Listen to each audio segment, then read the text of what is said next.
I tied on an apron and covered my chest with both hands, because it was the last thing I had left to keep myself covered. Right then, his male waiter walked in.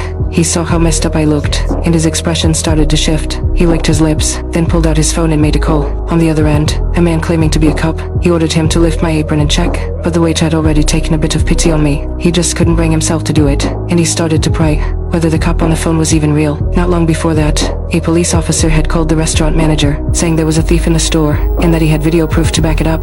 Is a description of the thief. I matched me perfectly. The manager immediately thought of me, but she couldn't believe it, so she kept pressing him to confirm my identity. And in the end, she had to admit, the person he was talking about really was me, but she still didn't believe I would steal anything. She called me over and told me everything. I took the phone helplessly and tried to explain. I was innocent. I swore I didn't take anything. There was no way I would ever do something like that, but the cop wouldn't listen at all.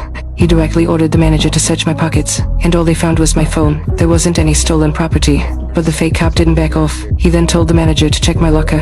They searched it thoroughly, and still came up with nothing. By this point, everything he was asking had already crossed a personal line, but he only pushed it further. He actually ordered me to strip for a search. I felt completely humiliated, and refused on the spot, but the fake cop was ready for that. He threatened that if I didn't cooperate, he would have me thrown in jail, forced between stripping and going to prison. I finally gave in total despair. I took off my coat, right there in front of everyone. Then, that cop said there had to be 2 supervisors present as witnesses. Even with them watching, they still didn't find anything, but he only got more unreasonable. He claimed that female thieves often hide stolen items in their underwear. He insisted that I take off the last piece of clothing I had on. I had nothing to say. I could only obey and go through with it, swallowing the humiliation. I thought it would finally be over, but I didn't expect that cop to come up with another absurd demand. He said to preserve the evidence, he wanted my clothes placed in his car.